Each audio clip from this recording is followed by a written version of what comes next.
after I came on board at REI and became a business unit lead, one of my accounts was GSA, and had to figure out how to penetrate the account when I didn't personally know a whole lot about it.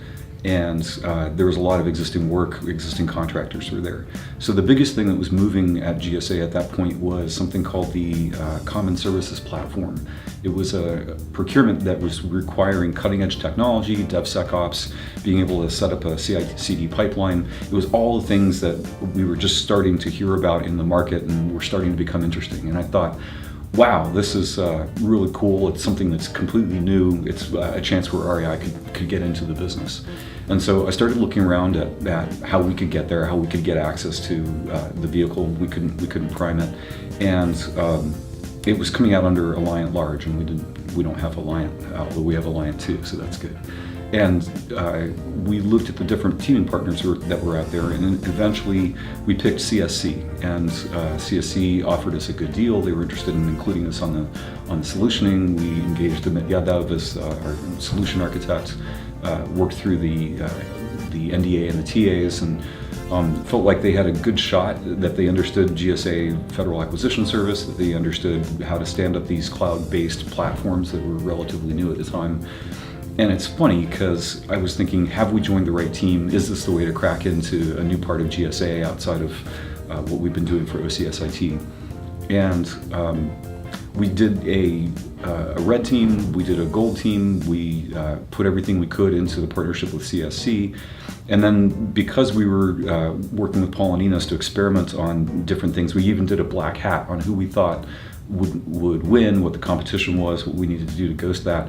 And because I'd just come out of Booz Allen, I ended up doing the black hat for Booz Allen. And I said, Booz Allen is going to talk to similar experiences in DoD. They're going to bring people from across the country and put it in front of GSA. They're going to talk about their long GSA work.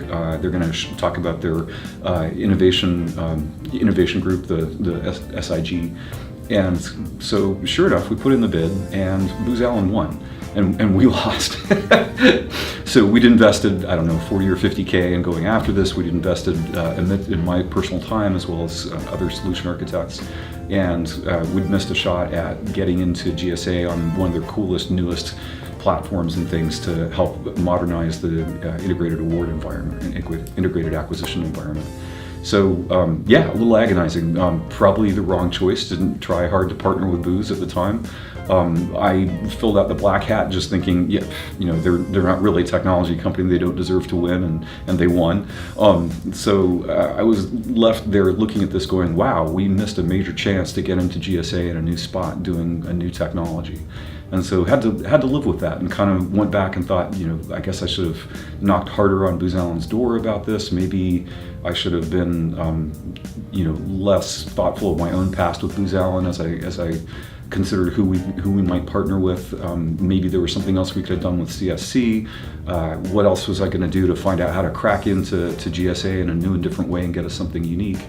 And so there was a bit of agony on that, and how do I prove myself to REI that I'm a senior business developer and manager that can create portfolios and feed them. And it took a little while, but looking at the procurement wasn't just about the platform. It was also about program management, around IV&V, around testing, around development services, around agile coaching. And so we kind of picked ourselves up, dusted ourselves off, and looked at the core development for not standing at the platform, but building the functionality on the platform for these new applications. And so we went after that, actually went after it as Prime, bid on it once, and the bid got pulled or canceled. And we heard that they didn't see anything that they liked. So I'm sitting there thinking, holy cow, how do I get even a piece of this? I've changed my filter. I've re-looked at what success could be. I've looked at how else we could possibly get in there, and still didn't see a way to do it. Well, they re-released this bid for two of the systems they wanted to modernize, WDOL and CFDA, which is Wage Determination Online and Catalog for Financial Domestic Assistance. And so we bid on it the second time around. We even partnered with Booz the first time, but found out that wasn't a good combination because they could have potentially had a conflict because they were building the platform itself. So fast forward a little while, we bid on WDOL CFDA a second time through our TSS contract. and we won the chance to provide 2 agile teams and provide support on it, which was absolutely fantastic. So yay, we finally got a piece of the IAE SAM modernization. We finally got a piece of new work at GSA outside of our existing work. We were able to provide some teams. And as we were doing that, we found out that Booz hadn't done a terribly good job of building the common services platform, that they were a little bit under the gun, and we ended up recreating what that platform was here on-prem in order to be able to develop against it and then migrate it into their environment. And subsequently, we've helped GSA retire CFDA. We just did that last month in May. And it's a huge success. It's the first tangible proof that the IAE SAM modernization is actually working. We've expanded the original contract from $7 million to $17 million, so more than double the size of the contract. We've got 4 teams there now. We've had another ancillary piece of work wrapped in underneath it. So all the agony of, did I get it right? Did we have the right partnering? Did we throw the right resources at it? Was the right thing? In retrospect, enormously satisfying. And not every business decision works out that well. There's a lot of mistakes that I've made that we just need to live with. But that was one where at the time it looked really dark, and it looked like the one thing that I was focused on was just not working out. And then changing that focus, engaging more people in it, thinking differently about what success might look like there. Man, if there's anything fundamental to SOAR, it's changing your perspective, opening your filters, the big eye, all of those things kind of came together, and it really paid off, and it's still paying off.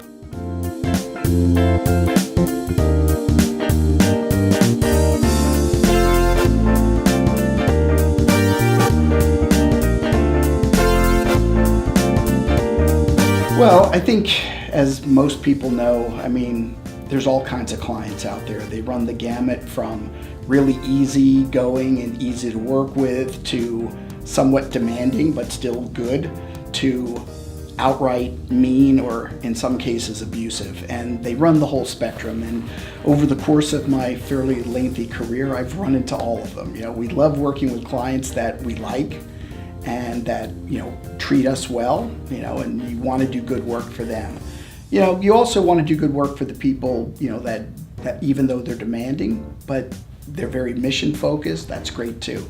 But then there's that other category where I think you start to run into a little bit of an issue, right? And, and again, this causes a little bit of conflict when you think about REI's core values around customer, mission, and all what goes into it. And the way I look at it, there's certain things supersede other things, right? If I perceive that we're in a situation where my people are being abused, either verbally, physically, or in some cases, and I've had situations in the not too distant past where there what I would call psychological abuse that was being dealt to my people, that is something that you cannot allow to happen. And so, I've had the experience where I felt comfortable enough to address it. But I would recommend that for a lot of people, this is where you need to get advice from people who are more senior than you, to kind of understand what's going on and to also to deal with it. But at the end of the day, what I wound up doing was confronting that client and having a conversation with them. Now, what was interesting about it is this person got a little bit very angry and was starting to shout, and for me it was, I just kind of tried to maintain it as I'm talking to you now, just kind of keep it on an even keel and just say, look, I cannot allow this to happen. And I told them that, if this kind of situation persists, I'm pulling my people off the project. I didn't check with anybody, but I figured, from my perspective, that's the right thing to do. So regardless of customer or the account, that was the important thing, because if you really care about our people, you're not going to leave them in an abusive situation. And so that was a decision that I made. Now, I never actually had to do that, but and the situation did get better over time, but it was a very difficult situation, and that caused a lot of stress, not only on me but on the team, and having to deal with that. But again, I think for me, the approach is you got to stay even tempered with it. You got to stay objective And you got to say, look, this is the situation. This situation cannot persist, and we, either we make some changes or we'll make the change for you.